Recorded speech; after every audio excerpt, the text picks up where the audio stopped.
ओम नमः शिवाय। राधे राधे। आइए सुनते हैं चंपा षष्ठी व्रत कथा पूजन विधि। मार्गशीर्ष माह की शुक्ल पक्ष की षष्ठी को चंपा षष्ठी मनाई जाती है, जो मुख्यतः महाराष्ट्र व कर्नाटक राज्य में बड़ी धूमधाम से मनाई जाती है।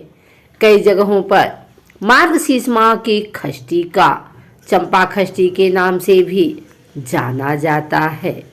चंपा षष्ठी का व्रत पूरी श्रद्धा भाव से जो करता है, भगवान भोलेनाथ उसकी सभी मनोकामनाएं पूर्ण करते हैं। आइए सुनते हैं चंपा षष्ठी का महत्व।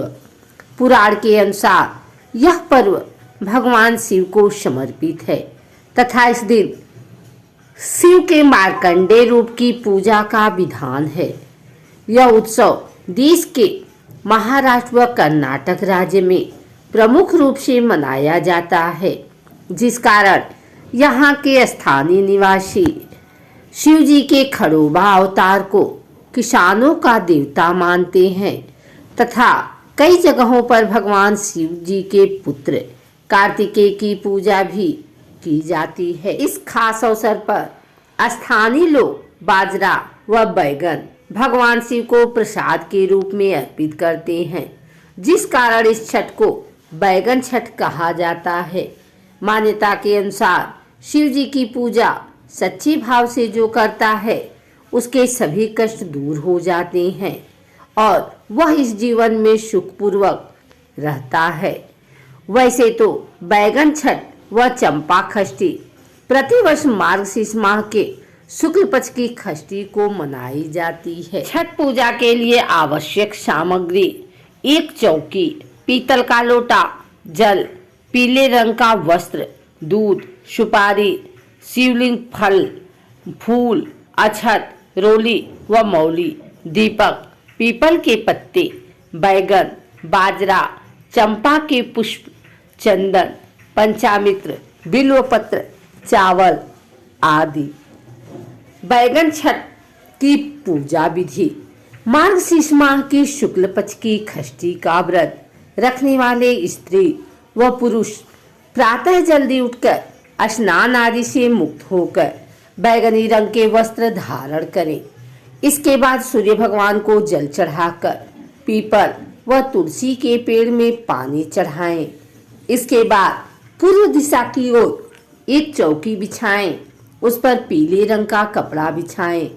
अब इस चौकी पर भगवान शिव जी की तस्वीर या शिवलिंग की स्थापना करें। पीतल या तांबे के लोटे में जल भरकर एक ओर रखें।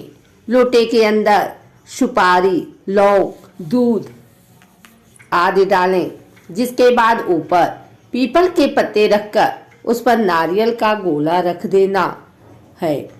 चौकी के एक ओर भगवान गणेश जी की स्थापना करें तथा एक तरफ घी का दीपक जलाकर रख देना है, जिसके बाद भगवान शिव जी व गणेश जी की विधिवत रूप से पूजा करें।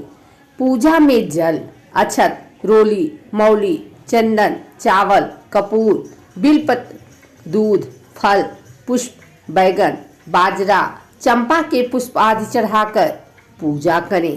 पूजा के दौरान ओम मार्तंड मल्हारी नमो नमः मंत्र का 3 बार जाप करें।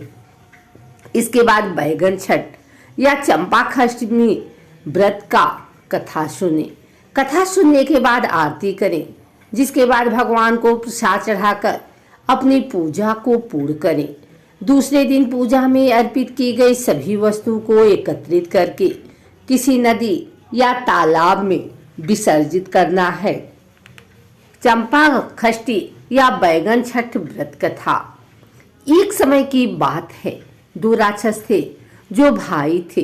दोनों का नाम मल्ला और मानी था।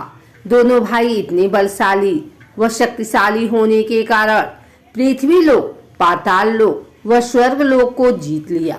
दोनों राक्षसों से परेशान होकर सभी देवगण व ऋषि मुनि भगवान विष्णु जी के पास गए और मदद की गुहार करने लगे, किंतु भगवान विष्णु जी ने उनकी मदद करने से मना कर दिया।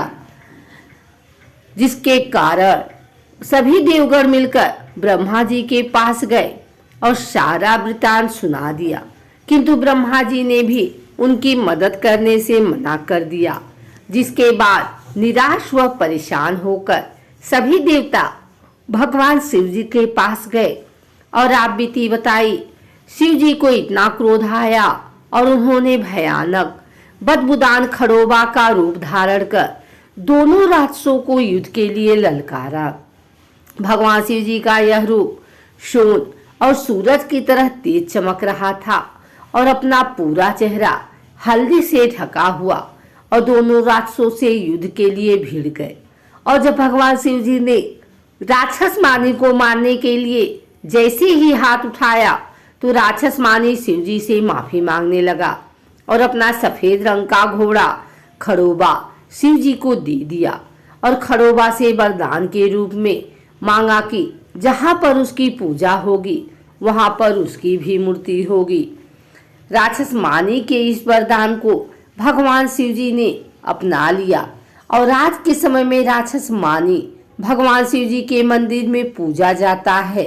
उसके बाद राक्षस मल्ला ने भी भगवान के चरणों में गिरकर माफी मांगी और वरदान के रूप में पूरी दुनिया का विनाश मांगा। राक्षस मल्ला के मुख से ऐसी बात सुनकर शिव जी ने उसे श्राप दिया कि अब से जो कोई व्यक्ति खड़ोबा शिव जी के मंदिर आएगा उन सभी भक्तों के पैरों के नीचे आकर तुम्हें कुचला दिया जाएगा।